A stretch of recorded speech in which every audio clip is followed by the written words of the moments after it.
Just because of the proximity of where I grew up in Chesapeake, there wasn't a skate culture there. We had a neighborhood right next door. I grew up on a small family farm, 5 acres, but directly next door was a little cul-de-sac. They had some older kids in the neighborhood, had a half pipe in the backyard. They were very much in the surf scene, BMX. They did everything you could. I mean, even rollerblading for a while when that became a thing. But skateboarding was always kind of like the true north. It was always something that drew me into it.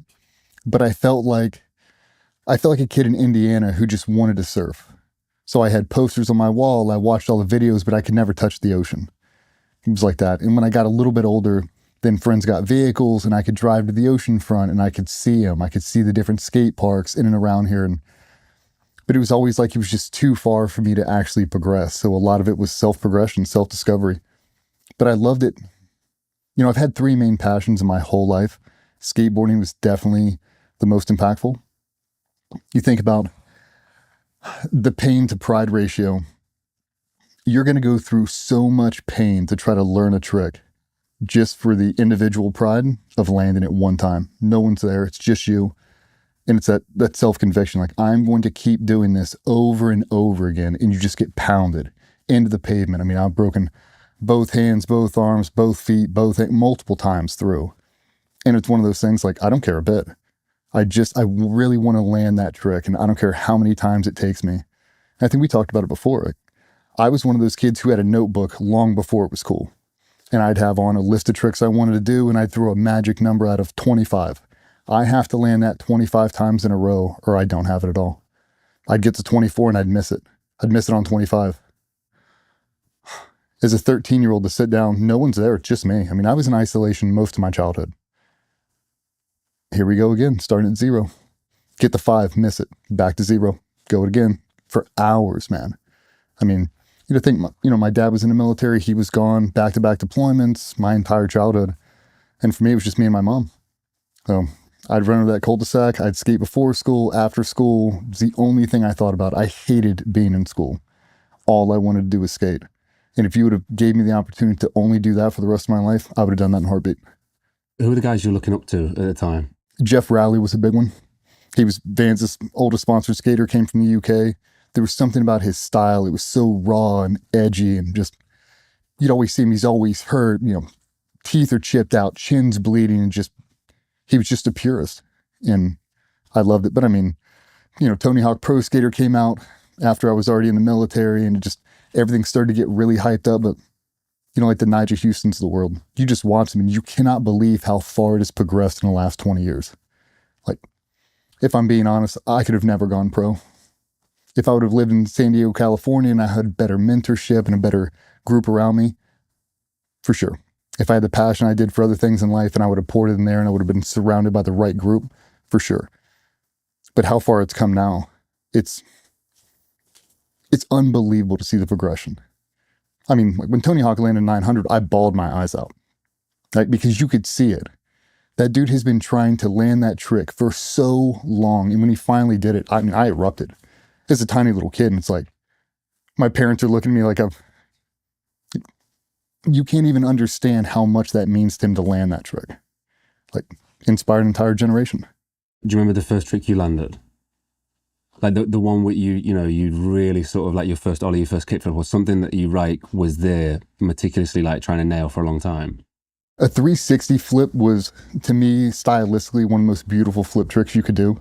And that was really my jam. Like, that was my favorite flip trick to do. And that was probably one of the first ones where it's like, I got to be able to land continuously. 25 reps in a row, off stairs, on boxes, off this, in and out of tricks. That was kind of my jam.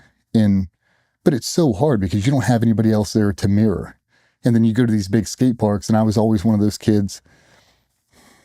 I was shy. I wasn't very confident, even though I had the ability.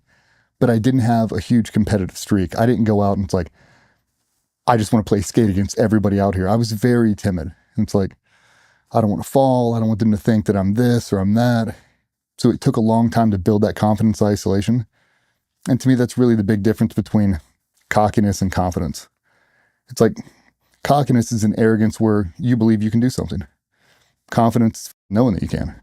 It's like, I can land that any way, any speed, it doesn't matter. Like, I'm going to land that right now. but it takes a very long time to establish that confidence. I think that's why I liked it so much. Nobody's out here. My parents aren't, they've never seen me ride a contest. Like, they don't care. To me, it's just me. It's not a group sport. I don't have to let the team down. If I let anybody down, it's just myself. It's like, how well can you compartmentalize all the external pressure? They're calling your name over the loudspeaker. DJ Shipley getting ready to drop in. It's like, how do you sequester that? Put it all down, pretend like you've been there before, and just skate your run. The competitive side of it, like going to these competitions, like, is that, what did you do? You go down by yourself? Like, how did that work? Usually like friends. Right when we started driving, we'd have one kid that was 2 or 3 years older, had his driver's license. We'd drive down the ocean front and skate in the WRV contest or the hotline contest. And I mean, small, like local stuff, but enough to where the performance anxiety can't be ignored. Like, I mean, you're a tiny little kid, and I mean, we've had some really good skaters come out of Virginia Beach, and now they're judging, or they're there, their team's there. It's like, oh my God, like, this is real. Like, this is actually happening right now. It was so cool. The ADHD side of things, like the meticulous detail, like when you talk about that, like, what did that look like as a 13-year-old kid? You know, like, was it like burning sunlight or you know, going through the night, doing the tricks? Like, how does that work? All day, every day. Everything I would do. I'd be sitting in class, in math class, and you'll see the kids now. I'd put my fingers on the binder, and I would just imagine these runs, and I could still feel it. I could feel the flick of the toe to make it happen, waiting for the board to rotate, the catch, and how much pressure.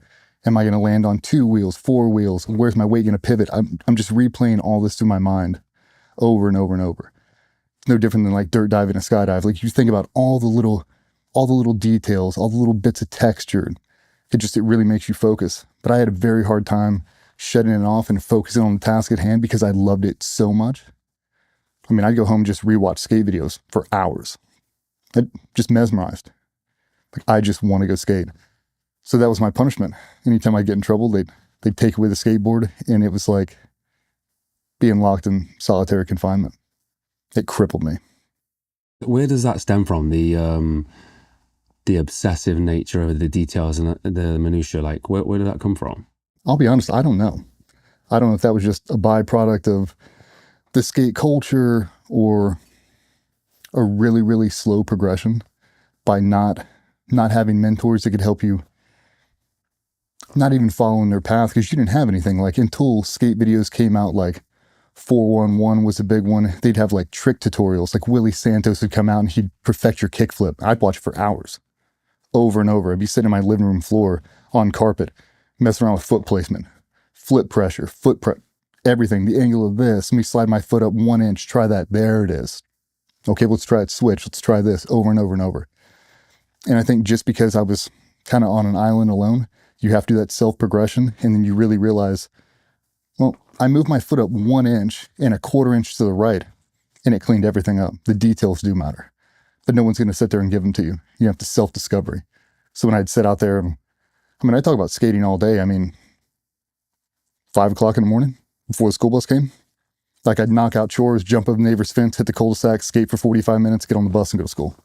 Thinking about nothing but the whole way there, thinking about skating. In class, nothing but thinking about skating. I'd come home, do you have homework? Nope. Right over the fence, right back in the cul-de-sac, skate all night. Street lights come on, 8, 9 p.m., come back in, take a shower, go to bed, dream about nothing but skating. That was it. I didn't care about anything else. And I mean, it kind of set the seed for the obsession. Like, if you really, really care, you really, really focus, it'll build such a passion in you that when you hit those moments of heartache or the struggles, you'll just keep pushing.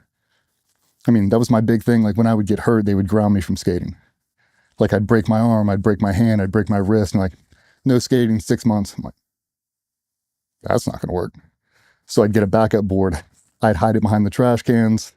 They'd take my skateboard. I'd have a backup. I'd throw it over, skate anyway. Just doing the whole thing. But Wow, okay. It was a blast, man. I love that we're getting to talk about this, and hopefully we can just get you on a board at some point for some visuals as well. But even just pushing around, because now, like, you got to think, when I was at the height of my skate career, I weighed 135, 140 pounds. That's when I joined the Navy. Now, when you know, at my heaviest, I've gained 100 pounds since then. It's very different falling at 240 than it is at 140. It's like, in the skate community, or in in the military, you can't justify the injury for skateboarding. So right when I kind of hit my peak, I had to shut it all off. And I feel like it got robbed from me. So I'd sit out in sunny California, getting surf torture, doing the whole things. And on the weekends, right outside of Coronado, it's the most beautiful skate park you've ever seen. I'd walk down there, a 3-4 mile walk, and I'd just sit there and watch them for hours. Never dropped in, never rode, just watch, hours. It was like meditation for me. It was like therapy. But it crushed me at the same time. It's like, I just want to ride so bad. Like, did I make the right decision? If I just got out of the Navy right now and I lived here, could I find a new circle? Could I do this full time? And then that's really when you saw the progression of everybody else just ramp. You're like, no. It's like switch hitting in baseball. Like, you're not going to develop that at 25. You're just not. It's like, if I would have been born here and I would have stayed here my whole life, very different story.